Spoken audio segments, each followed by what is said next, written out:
Kom ons lees vanoggend saam Psalm 24. Die Here is die magtige koning, 'n Psalm van Dawid. Die aarde en alles wat daarop is, die wêreld en die wat daar woon, alles behoort aan die Here, want hy is die fondamente daarvan in die see gelê, en dit stewig gefestig in die waters. Wie mag die berg van die Here opgaan, en wie mag in sy heiligdom gaan staan? Die een wie sy hand rein en wie sy hart suiwer is, wat alle bedrog vermy en geen vals eed aflê nie. So iemand sal van die Here seën ontvang, en God, sy redder, sal reg aan hom laat geskied. Die mens wat na sy wil vra en hom dien, is die gesag van Jakob.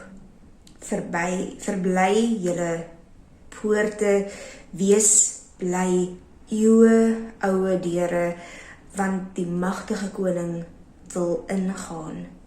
Wie is hier die magtige koning? Die Here, sterk en geweldig, die Here oorwinnaar in elke stryd.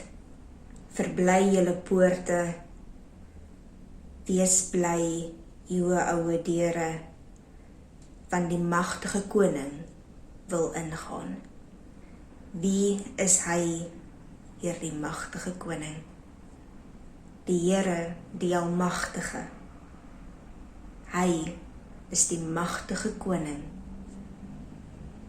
Ons lees net tot daar. In die Ou Testamentiese bedeling het gelowiges na Jerusalem gekom om God daar in die tempel te aanbid. Omdat God heilig is, moes die mens wat voor God wil verskyn, eers aan sekere vereistes voldoen. Nou hierdie Psalm wil 2 vrae oor die ontmoeting tussen God en die mens belig. Die eerste is, wie is die God wat die mens in sy heiligdom ontmoet? In die eerste plek is dit God, die skepper van die aarde. En omdat God die skepper is God ook die een aan wie die hele wêreld en so ook die inwoners daarvan behoort. Verder is God ook die magtige koning en die verlosser. Die skrywer verduidelik omdat God die skepper God is, maar ook omdat God die verlosser is, moet ons God aanbid as koning en hom so ook eer.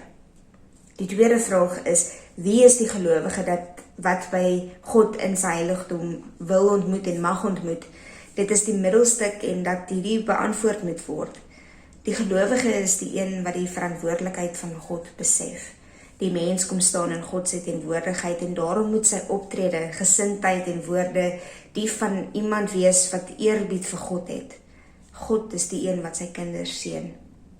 Ons aanbid nog vandag dieselfde skepper God en redder God, maar daar is 'n paar verskille. Ons kan God enige plek aanbid en daarom dink ons ook nie meer aan God wat so ver is nie. Ons het ook hierdie 2 vrae wat voor ons staan. Wie is die God wat ons aanbid en wie is ons as gelowiges wat na God toe gaan om hom te ontmoet? Mag ons lewe kenmerkend wees van Christene wat in dankbaarheid lewe. Nou God kom na jou toe en jy het die reg om na God ook te nader, nes jy is. Kom ons bid saam. Here, mag ons saam met U groei in ons lewe as Christene. Mag ons lewe soos Christene wat glo aan die skepper en redder God en in dankbaarheid na U toe nader, nes ons is. Laat ons U handewerk raak sien in ons lewens. Wees by ons en beskerm ons. Seën ons, Here. Ons bid dit in U heilige, verlossende naam.